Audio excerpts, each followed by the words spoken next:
So, today we're going to be learning about the risk factors for lung cancer, who should be screened, and how the screening process works. I'd like to introduce our speaker this evening, Dr. Kayla Davis. Dr. Davis is a pulmonologist at the Ascension Saint Agnes Lung Center and serves as Saint Agnes's Chief of Pulmonary Medicine. Dr. Davis graduated from the University of the West Indies Faculty of Medicine, completed her residency at the Memorial Hospital of Rhode Island, and is fellowship trained in pulmonary disease and critical care medicine from Stanford University. She has extensive experience in critical care medicine, pulmonary and sleep medicine, and specializes in the early detection and diagnosis of lung cancer. And Dr. Davis is also joined this evening by Karen Rudnicki, who is a patient navigator who works specifically with lung cancer screenings. So welcome, Dr. Davis and Karen. Thanks so much for joining us this evening. Thank you, Kelly, for having us. It's a pleasure to be here, particularly since November is Lung Cancer Awareness Month.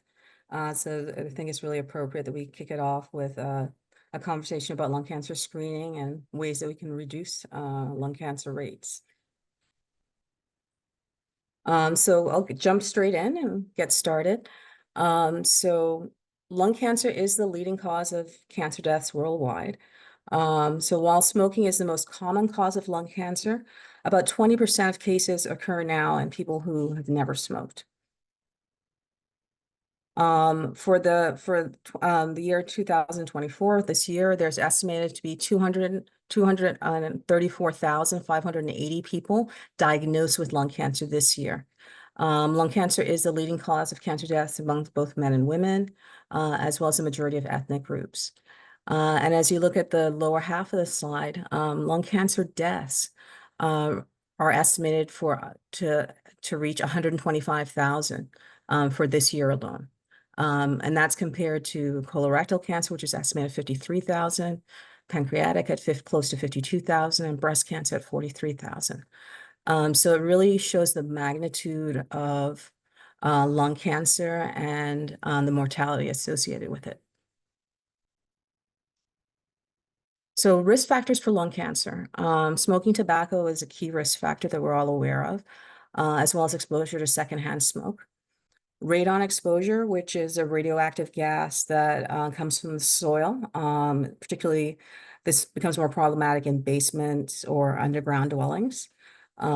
Exposure to cancer-causing substances such as asbestos, arsenic, some of the heavy metals is also associated with increased risk for lung cancer. A personal or family history of lung cancer increases the risk, as well as a history of COPD and pulmonary fibrosis. Any prior radiation for cancers of the chest, head and neck, or esophagus is also associated with an increased risk for lung cancer. So lung cancer prevention. So the best prevention is basically to avoid exposure to things that we can control. So particularly with tobacco, testing for radon, avoiding asbestos exposure are all things that you can do to reduce that lung cancer risk. For those who have smoked, quitting at any stage decreases your lung cancer risk. So according to the American Lung Association, 80% of lung tumors can be detected with early screening when lung cancer is the most curable. So early screening can save your life or the life of someone you love. So even if you don't have symptoms, we advise screening to stay ahead of things and to reduce that risk. So less than 6% of people who are at high risk for lung cancer are screened in this country. Maryland's rates are even lower at 2.9%. So we have a lot of work to do as far as getting the word out about lung cancer screening. And when you think about it, lung cancer screening is the key thing we can do to reduce mortality. So once diagnosed, if we can diagnose it early, we can have a bigger impact and potentially cure lung cancer. So as I mentioned, only about 6% of people in the country are getting screened. And this is compared to about 70% of people at risk for breast cancer and 74% patients with colorectal or who are at risk for colorectal cancer. So comparatively, lung cancer, even though we have extremely high mortality rates, we really aren't screening or really taking preventative steps towards reducing our mortality. So who's eligible for lung cancer screening? Anyone who's age 50 to 80. You have a 20-pack year history, which really refers to how much smoking you've had over the course of your life, the number of years you smoked, and whether you're an active smoker or you quit within 15 years. So, and we all know that about 80, and as I mentioned earlier, about 80 to 90% of lung cancers are associated with smoking, but we do have a growing percentage of patients who are never smokers who are being diagnosed with lung cancer. So just to reinforce, for lung cancer screening, people who are eligible are ages 50 to 80 years old. You have a history of smoking at least 1 pack a day for 20 years, or at least 2 pack a day for 10 years. You're a current smoker, or you've quit smoking within the last 15 years.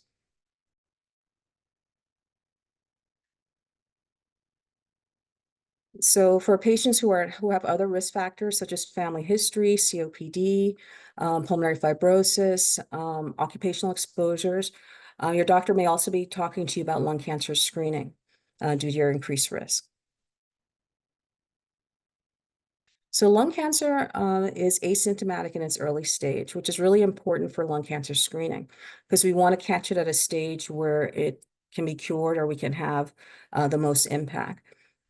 Symptoms for lung cancer include cough, chest pain, shortness of breath, weight loss. But these things tend to occur when lung cancer is advanced or stage 4. In early stages, lung cancer is asymptomatic. And why is this important? Lung cancer, when caught early in the early stages, with treatment, the mortality rates are a lot lower.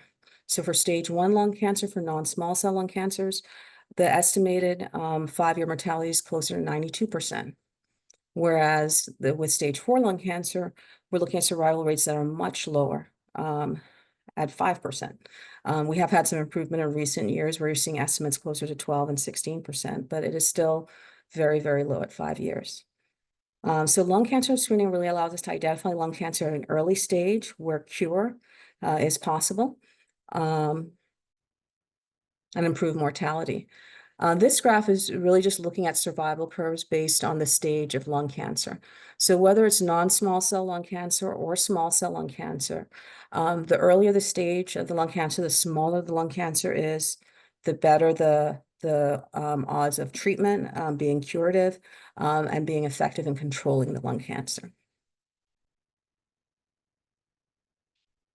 So what does lung cancer screening entail? Lung cancer screening involves a low-dose CT scan.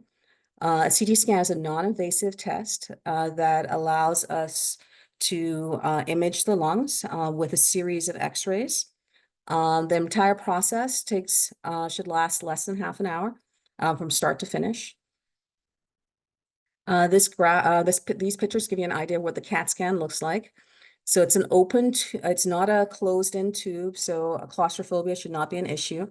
I usually describe it like a donut that you're being kind of rolled through, so to speak. So for those patients who do have claustrophobia, it should not be an issue for you.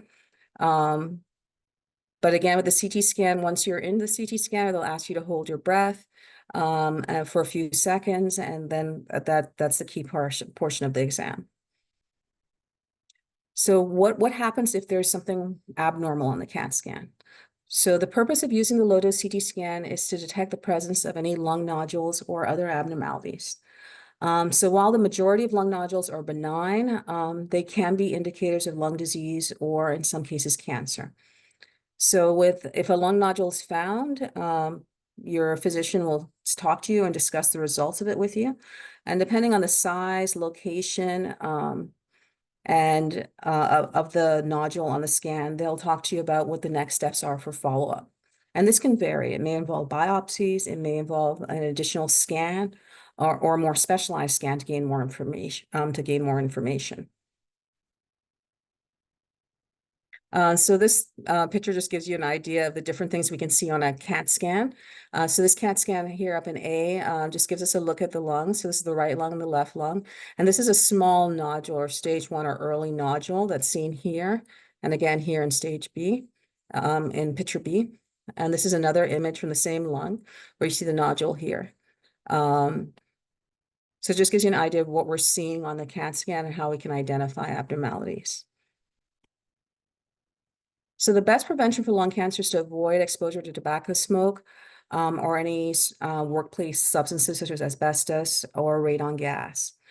We talked about regular exercise being very helpful for overall health. And for those who have smoked,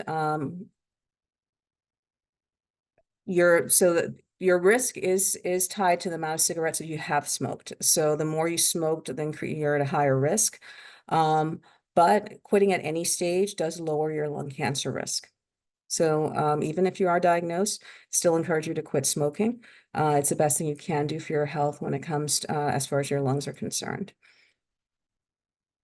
So this imaging just gives us an idea of the different stages that we can find. Again, this is stage 1, where it's a early stage versus stage 4, where it's more advanced. At this stage, this is where people start to have symptoms, maybe chest pain, cough, having more phlegm production or coughing up blood. Whereas at this stage, there really aren't any symptoms, but this is the stage we want to catch lung cancer at, where we can potentially cure it. So as far as a CT scan, the low-dose CT scan, that's the first step in lung cancer screening. If an abnormality is found, additional testing may be ordered to better evaluate the nodule. Often, if the nodule is too small or in a difficult location, repeat imaging may be used to continue to monitor it for an established stability of the nodule. And imaging may be repeated in 3 months, 6 months, or even a year, depending on the nodule. Usually for lung cancer screening, it's recommended to have annual screening performed each year. And there is a staging or a system that the radiologists use to grade whether or not the nodule is at high risk. And that helps us determine how often we need to do a follow-up scan or when to do a follow-up scan. So we talked about lung cancer and the mortality rates associated with it. Lung cancer screening is the best thing we can do to try to decrease the rates and catch it early where it can be cured. One of the things St. Agnes has done, or Ascension Saint Agnes has done, is it's made a commitment towards National Lung Cancer Screening Day, which is November 9th. And I would like to introduce Karen, who will talk a little bit more about the project and what we'll be offering on November 9th. Thank you, Dr. Davis. Hi, everyone. My name is Karen Rudnicki. As Kelly had said, I'm the patient navigator in the Lung Center. We're really excited this year to be doing our National Lung Screening Day. This is actually going on nationwide, so we're excited. It'll be the first time here at St. Agnes, Saturday, November 9th from 8 a.m. to 1 p.m. Patients can pre-register. If you see on the screen right now at the bottom, there's a 1-888-410-LUNG number, or there's a QR code. Once you register in there, I will give you a phone call. We will go over your history of smoking. If you do meet the criteria, 50 to 80, smoked within the last 15 years, have a 20-pack year or more or greater history. If you do meet all the criteria, most insurances will cover this. Medicare will go up to 77 years old.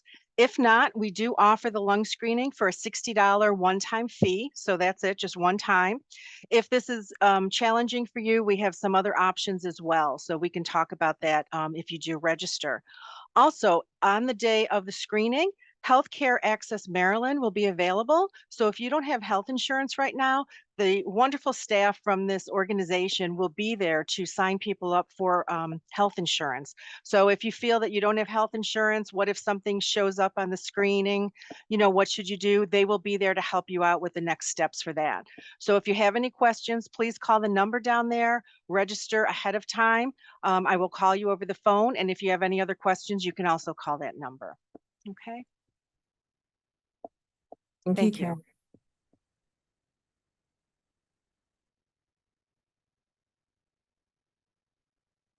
So I encourage everybody to take advantage of that opportunity for lung cancer screening on our lung cancer screening day that we're celebrating on November 9th. But please, if you have any questions regarding lung cancer screening, please feel free. And we'll open up the Q&A session. Fantastic. Thank you, Dr. Davis, and thank you, Karen, for that rundown. Quick question related to the screening day. So if you're not available on the 9th, can you still call that number and schedule an appointment for a different day? Yes, you can. I will interview you, see what criteria you meet, and then we can go from there. So we're just participating in the screening day to get the word out. But if you can't make it on that day, of course, there can be another day. You can just contact me and we can arrange that. Fantastic. And do you have to meet all of the qualifications that were listed there in order to get a lung screening? Or is there another option, like if you maybe meet some of the qualifications, but not all? Yeah, if you beat some of them, but not all of them, you can still get the lung screening, but your insurance will probably not cover it. So that's where we offer the $60 fee because there are some people who I've spoken with who were exposed to a lot of secondhand smoke. Either their parents smoked, their husbands or wives smoked. So they will come in for the screening. Insurance won't cover it, but again, it's the $60 one-time fee, and that will cover the cost. There won't be any additional costs after that. Perfect. And do you need a doctor's referral to get the lung screening? Uh, yes, Dr. Davis will be providing the orders. So once you speak to me, I will send her the information about the interview that we have, and then she will write the order and I'll send it over to Seton Imaging. I can also mail it to you. Wonderful. Is a chest X-ray a low-cost screening mechanism? No. It is something that had been used in the past as a way for lung cancer screening. But we've had many studies and ran a large randomized control trials showing that low dose CT scan is the key way to screen effectively. There's a lot of lung cancer that was missed on with chest X-ray alone. Excellent. Okay. In regards to the CT scan, are there any potential risks for a CT scan, such as radiation exposure? Yes. So with every procedure or thing, there's always risk and benefits. So there's a small amount of radiation exposure associated with the low dose CT scan. It's specifically designed that it offers a significantly less amount of radiation than a standard CT scan of the chest. So that is a consideration. But when we started making recommendations for lung cancer screening, the fact that we're using a low dose scan, so it's a much lower radiation dose, and the fact that, and with the idea that you're going to be doing it every year. So the radiation dose that's calculated is going to be very low to reduce the risk for a potential cancer related to screening. But that is a risk. Perfect. Thank you for covering that. All right, I see we have a couple of hand raises. If you could please use the Q&A box, just because we don't have the capability to provide audio for the audience, so we can make sure we answer your question. Perfect, thank you.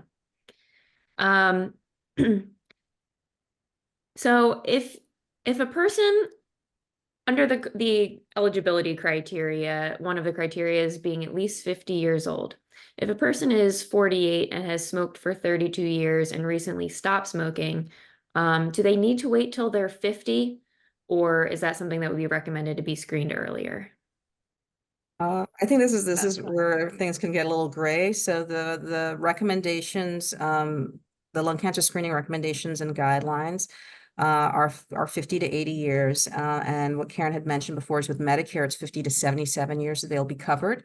So that's basically the mandates for insurance coverage. The reason why we're offering the one-time screen with the $60 fee is just really for those patients who kind of fall in between the cracks where, do you really want to just wait 2 more years to say that you finally met eligibility criteria, but you know that you've had so much risk because you've smoked for over 30 years already. So that's where we're hoping that we can kind of offer some help to those type of patients. So I do still think you have risks based on your age and your smoking history. So we can help you with as far as the lung cancer screen. Excellent, thank you. And what location is the screening being performed at? It'll be at Seton Imaging, which is right on the Saint Agnes campus. If you come in from the Wilkins Avenue, where there's a 7-Eleven plaza where Kibby's restaurant used to be, you just come in there, parking lot F as in Frank, and it's right across from where the parking garage is. We'll have signs there as well as balloons, so you'll be able to see it. Um, if a person has had prolonged exposure to radon, is that something that would qualify them for lung screening, or would lung screening be recommended? So as far as insurance criteria, it's less firm in regards to radon exposure, but we know there's certain other factors. So I had mentioned before that we have a growing population of people, at least 10 to 20% of the population of lung cancer patients now that are never smokers. So there are other things that are starting to factor into lung cancer development. Radon exposure is one of them. Secondhand smoke exposure. Exposure to toxic chemicals or in the workspace, and occupational exposures are all factors that go into it. The problem is those aren't firmly laid out in the guidelines. So those are times where you sit down with your clinician, they really look at your risk and really have to present the case to try and see if they can get us at least a CT scan just as an initial look. But as far as being involved with a lung cancer screening program, the radon exposure itself, although we're starting to recognize it as a bigger risk, isn't part of the criteria. But if you're interested, there's something that we can help you with on lung cancer screening day, if you've had a significant exposure. Okay, great, thank you. If a person had asthma as a child and is now in their 70s, is that something that would be recommended for lung screening as a outside of smoking kind of cause? No, not necessarily. So COPD is associated with an increased risk for lung cancer, but a lot of that is that COPD's development is really linked to smoking exposure or active smoking. But asthma doesn't have the same development, even though a lot of the treatments are similar.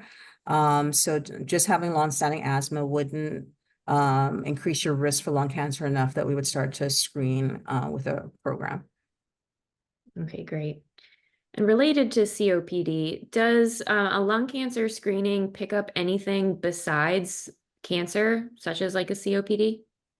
Yes, it picks up everything. So it gives us a look at your lungs. So oftentimes if there's an abnormality picked up, we always think about a nodule being that abnormality, but sometimes it can be a cyst, it can be fluid in the lungs, it can be some area of scarring. So it does help us pick up a lot of different abnormalities within the lung. And I think that's why it's important to understand that when you do a lung cancer screening, there's a lot of things that could be found, and there is potential for you needing to have further testing depending on what we find. So it can show us a lot of things, particularly if you were a smoker and you may not have had the diagnosis of emphysema already or COPD. We can see evidence of that on that scan. If you have a family history of lung cancer, would that be a reason to get screened?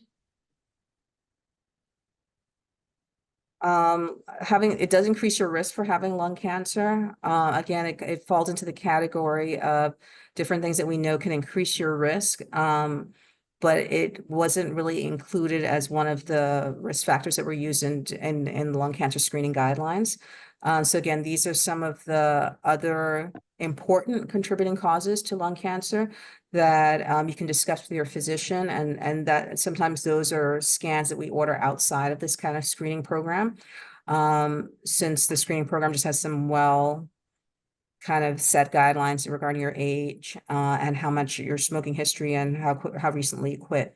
But again, the family history does factor in. So it is something we can help you with lung cancer screening, but it's something that as you go forward and that concern for that risk might increase, that you can talk to your doctor about getting at least an initial scan done to make sure that there's no evidence of anything. And then from there, determine what type of follow-up is actually needed. Okay, great. Earlier in the presentation, you referred to a small cell cancer. What does small cell mean? So lung cancer can be broken down into two major categories or buckets, non-small cell and small cell. Traditionally, small cell is always considered a more aggressive type of lung cancer, whereas non-small cell, which probably accounts for more of the lung cancer, tends to be less aggressive. Perfect. Thanks for explaining that. Is lung cancer screening recommended each year if you meet the criteria? Yes, so as long as you're within the age range that's prescribed by your insurance, so depending on the guideline, it might be 50 to 80 years versus 50 to 77 years, depending on if it's Medicare. Your insurance will pay for it. After that, it really is a discussion between you and your physician about what your ongoing risks for lung cancer and whether or not that deserves ongoing follow-up, particularly if you're in a situation, even if you're over 80, but you're very active, and if you were found to have something early, you would actually want to treat it. That can be a separate discussion that it won't fall within the guidelines, it won't be covered by your insurance in that way. But if there's a significant enough risk, that's something you can talk to about with your clinician, to still get the imaging and the evaluation done. Dr. Davis, another thing to add, after the lung screening, you'll be reviewing the results. I will notify the patient and then I'll reach out to your primary care doctor as well. So they will have a record of the lung screening. So if there is any follow-up in the future, like Dr. Davis said, they will have the results so they can follow up with you if you don't need to see a pulmonologist. Okay, Yeah, great. and that's very important. Thank you, Karen, for outlining that. And about how long does it take to get the results back? As far as lung cancer screening, usually the scans are read the same day.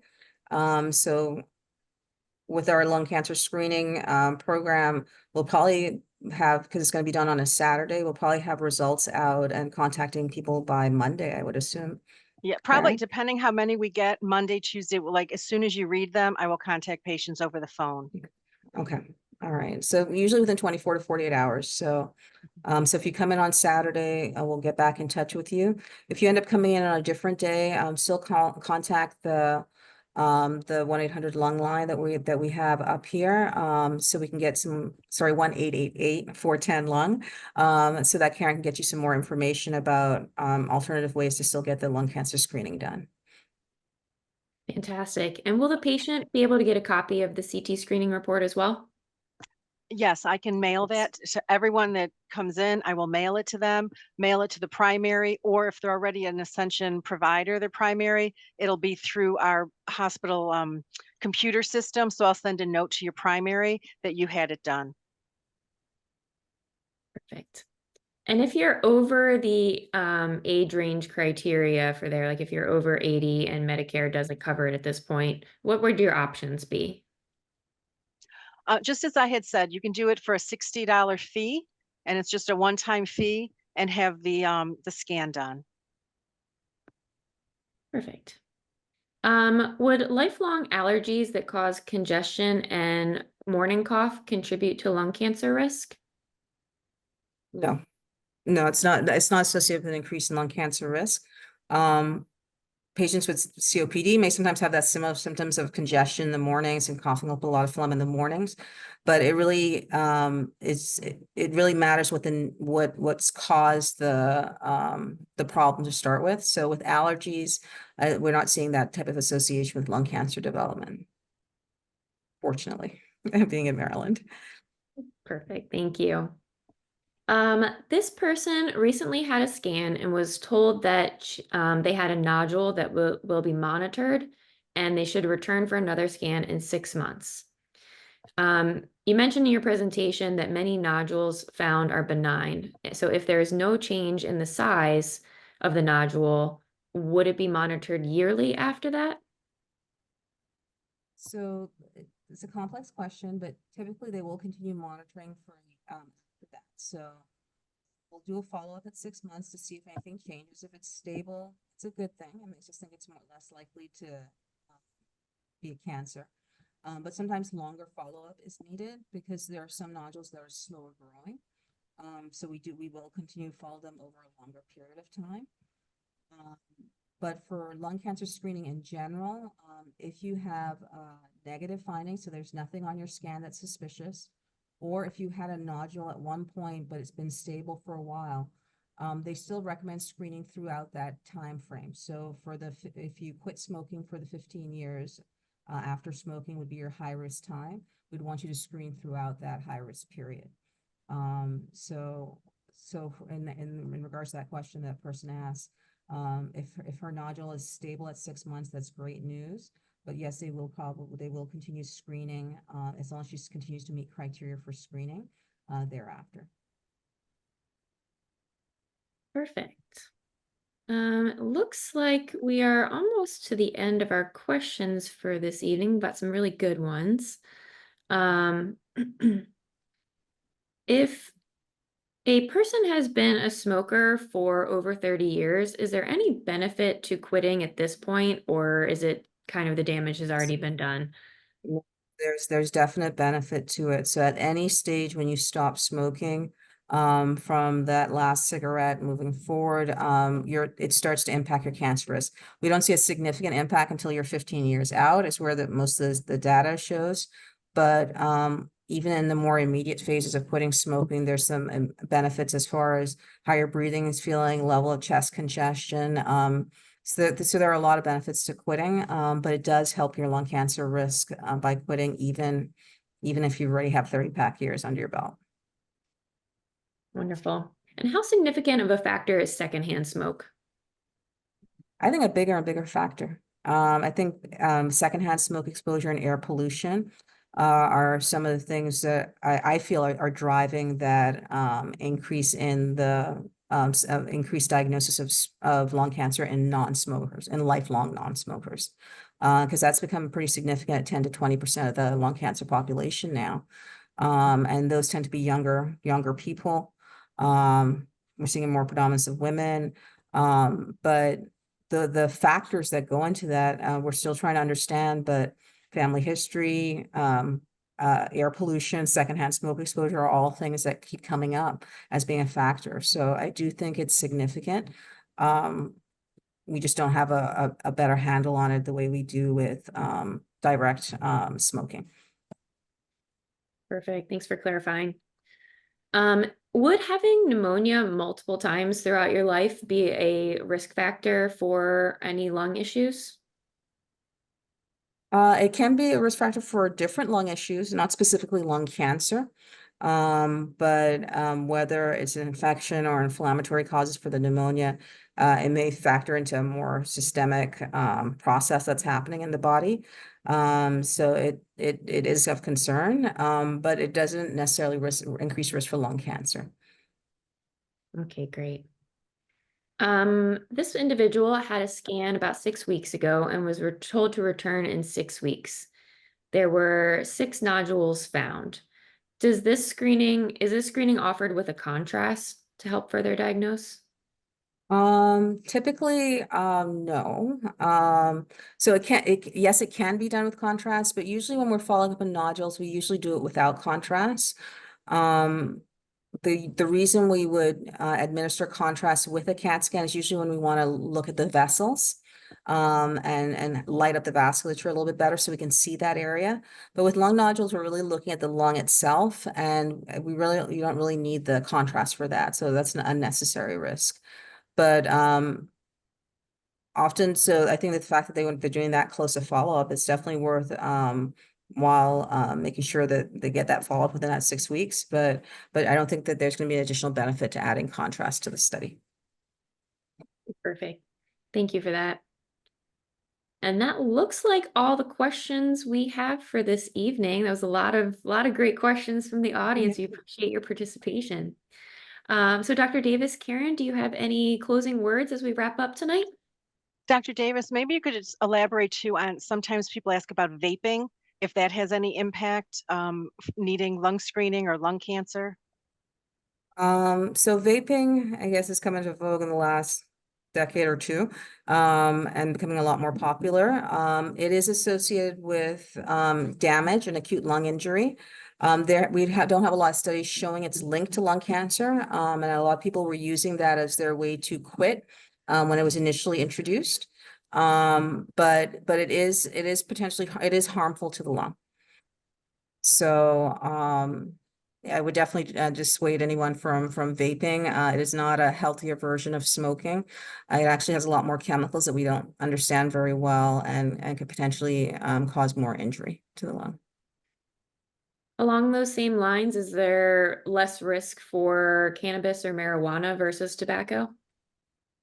We don't have enough studies for it. There's some smaller case studies which show an increased risk depending on the amount of joint years the person smokes as far as a chronic user. But we really don't have any well done larger studies to really create those links. But I think a lot of it is extrapolated from smoking and the close association of smoking to lung cancer development. So I think using other inhaled substances can cause similar damage to the lung. Wonderful, thank you. Well, thank you both very much for being here and sharing your time and expertise with us. So that's all we have for today. If you do think of any additional questions or you'd like to get more information about screening, please call the number on your screen. That's 1-888-410-LUNG, or you can also find more information on ascension.org.